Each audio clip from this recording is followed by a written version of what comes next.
Opposant le Wydad Casablanca aux Angolais de Petro Atlético, on retrouvera dans les rangs du club marocain deux attaquants du Congo-Brazzaville, Guim Benza et Juvel Ntsumou.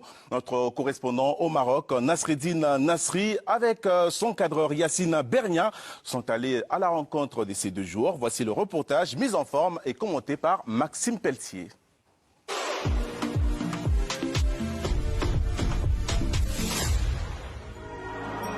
Soir de Ligue des Champions à Casablanca. Le Wydad AC vient d'obtenir son ticket pour les demi-finales.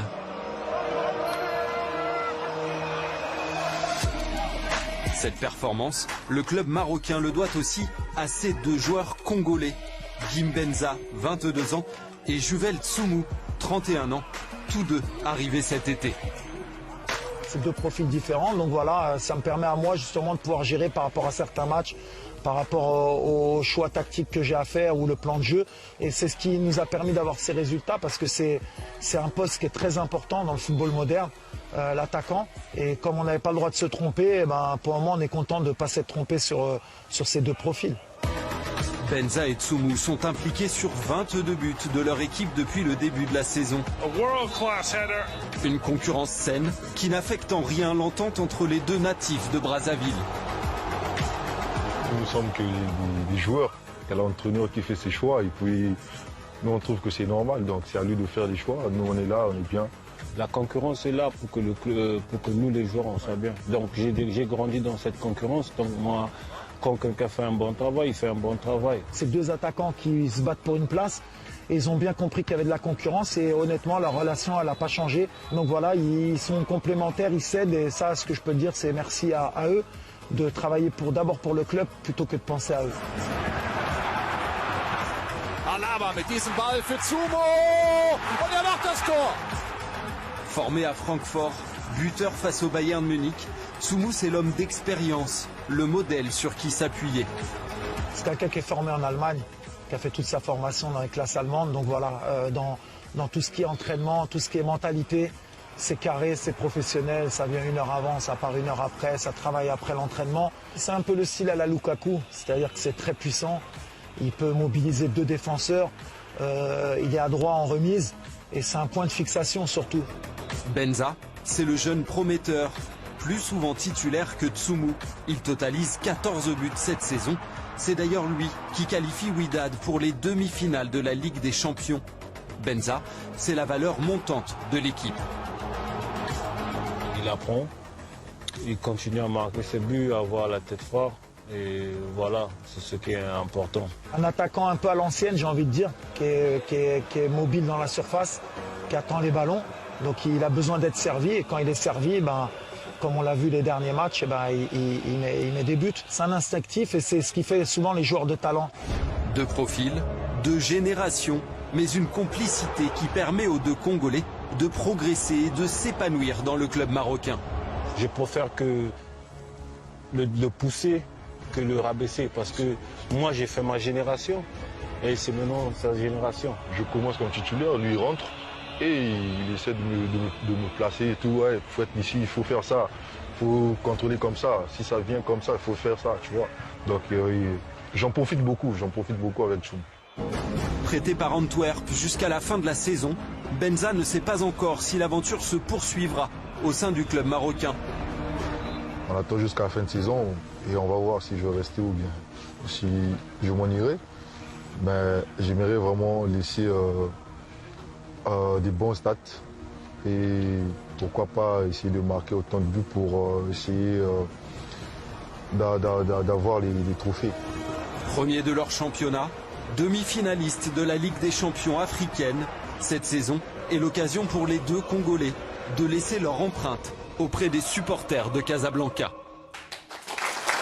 Benza et Ntsumou, la touche congolaise du Wydad Casablanca. Patrick, qu'est-ce que ça vous inspire, ce choix finalement du club marocain d'aller chercher non pas un, mais 2 attaquants originaires d'un même pays qui ont quasiment le même parcours, ça veut dire être passés par l'Europe avant de revenir sur le continent? Ça peut être des hasards de marché, ça peut être l'influence d'un agent. L'important, c'est le résultat terrain, et tant qu'il est probant, on n'a pas à s'en plaindre. C'est tout simplement ça.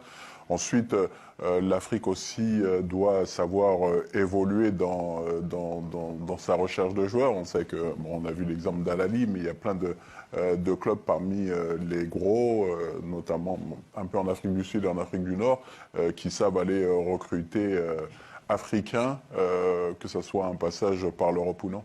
C'est ce qui fait, Philippe, la différence entre les clubs de l'Afrique du Nord et ceux d'Afrique subsaharienne. Leur capacité à séduire ces gens des profils, à se faire prêter des joueurs comme Benza. Oui, c'est clair que c'est une fenêtre pour ensuite être transféré, que ce soit au Moyen-Orient, en Europe, etc. Et évidemment, cette fenêtre, elle est saisie par les clubs d'Afrique subsaharienne qui n'ont pas les mêmes moyens, qui ont parfois du mal, comme le Congo-Brazza, c'est un bon exemple. Ce n'est pas des pays où les recruteurs se précipitent. Ils vont au Cameroun, ils sont nombreux. En Côte d'Ivoire, ils sont nombreux. Au Sénégal, ils sont nombreux. Il y a d'autres pays où ils sont moins attirés. Donc, il faut mettre en lumière ces joueurs-là pour les vendre ensuite. C'est un peu dommage, parce qu'on se dit qu'ils pourraient faire évoluer leur club au Congo, tout simplement, faire évoluer leur championnat. Mais malheureusement, l'économie d'aujourd'hui, elle en est là.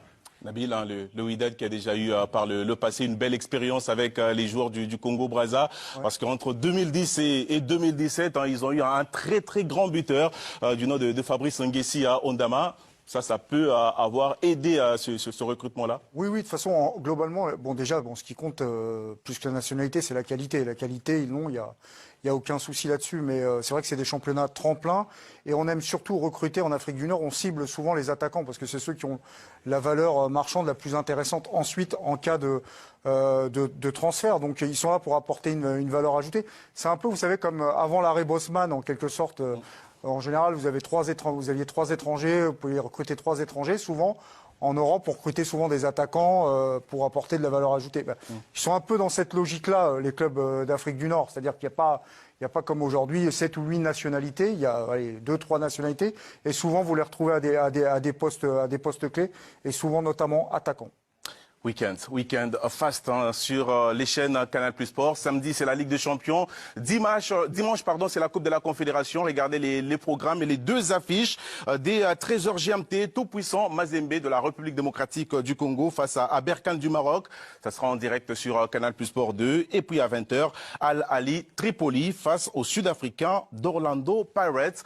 On suivra ces matchs avec beaucoup d'intérêt. Et on vous fera le point lundi prochain dans Talent d'Afrique sur ce même plateau. C'est déjà la fin de cette édition. Merci beaucoup, messieurs, pour votre expertise. Permettez-moi de remercier également...